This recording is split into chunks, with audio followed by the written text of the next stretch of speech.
Itoophiyaa hundi kan biyya keessa jirus kan ala jirus dhiiga mucaakoo haqa mucaakoo kanaa baaftanii isiniin jecha hangammaa tumsa naa gootaniif galata guddaa isinii galchaa. Warri sagantaa adda addaa sooshaal miidiyaa adda addaatiin maatii du'a lammaffaa nurra labsaa jirtan immoo akka nurraa dhaabbatan isin gaafachaa. Maatii keenya akka jajjabeessuuf haqni mucaa kiyyaa akka nama baasu hanga bahutti akkana cinaa dhaabbatan hunda keessan isin gaafadha.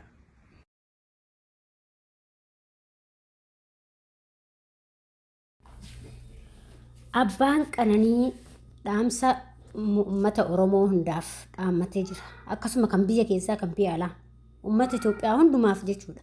Dhaamsa dhaammatee jira. Dhaamsi inni dhaammates immoo adaraa haqa mucayyoo kiyyaa akka haqa mucayyoo kiyyaa naa barbaadan duukaa ta'a. Akkasuma immoo warroonni nafaanaa dhiphachaa turtan nafaanaa cinqamaa turtanis galatoomaa jedhee yaada isaanii ibsatanii jiru jechuudha. Waaqayyo gooftaan jajjabina isaaniif haa kennu.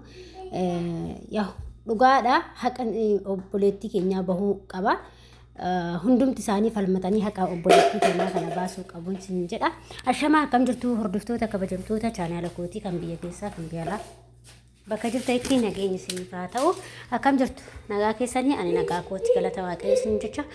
Egaa hordoftoota kootii horoon immoo chaanaala kiyyaaf haaraa taatan sabskiraaybii gochuudhaan maamila keenya ta'a. Warri sa'aa jirtanis galatooma ulfaadhaa isin jedha. Egaa akkuma argaa jirtanii abbaan Qananii dhaamsa isaan dabarfatan dhageessanii jirtan jechuudha. Waaqayyoon jajjabina isaaniif haa kennu. Akkasuma immoo waaqayyoon dhugaa mucayyoo kanaa dhiiga mucayyoo kanaa waaqayyo haa baasu.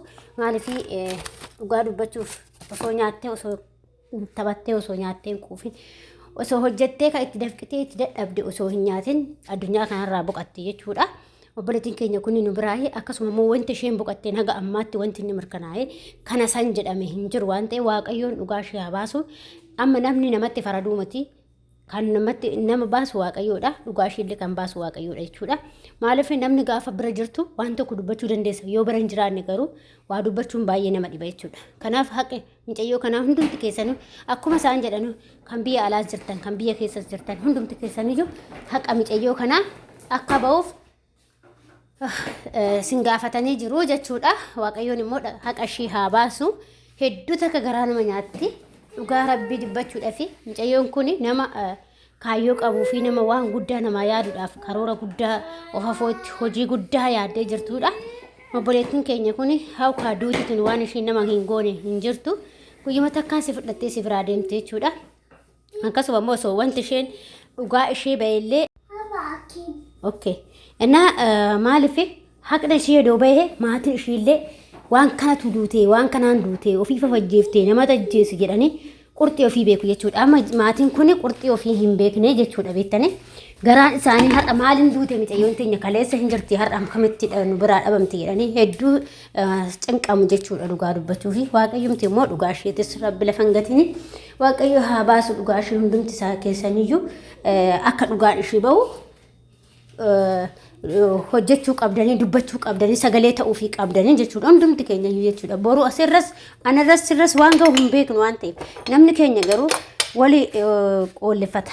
Akkasii miti dubbiin hundi keessanuu keessattuu warri dubartoonni hundi keessanuu biyya alaas ta'e biyya keessas ta'e wanti dubartiidha waan ta'eef dubartii keenya sirriitti miidhamaa jirti biyya keessatti silaa kan biyya alaan dubbannu kan biyya keessatu mirga dhabdee mirga ishee sarbamaa jira jechuudha. Sirriitti sagalee taatanii fi akka wanti kun nurraa hafu surmaayyuu jechuudha. Ajjeechaan dubartoota fi daa'immanii akka nurraa hafu jechuudha. Mirgi dubartootaa akka nuuf eegamullee falmachuu qabdanii jechuudha.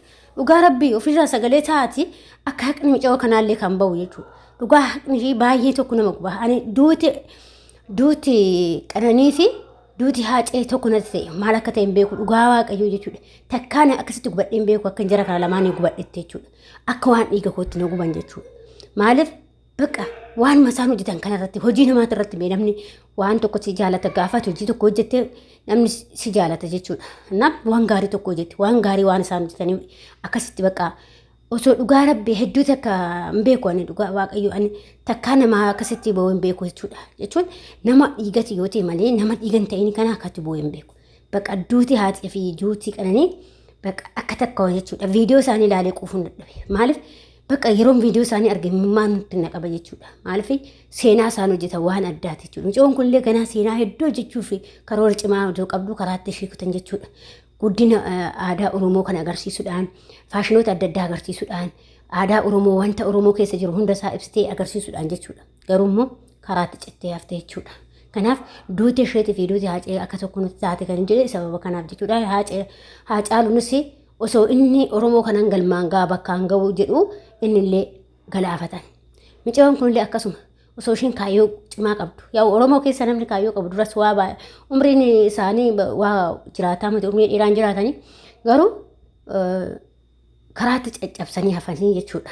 Waaqayyoon immoo dhugaa silaa dhugaan Haacaaluu dhokattee dhugaa Mucayyoo kanaa Waaqayyo haa baasu. Baay'ee nama gubaa keecha namaa guba jechuudha.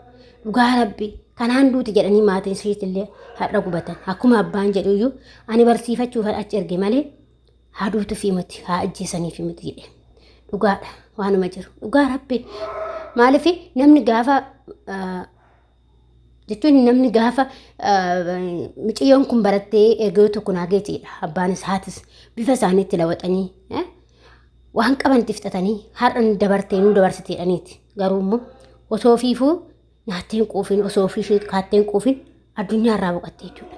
Hedduu si gaddisiisa. Odoo si ta'e odoo wanta akkam goota wanta kana jechuudha.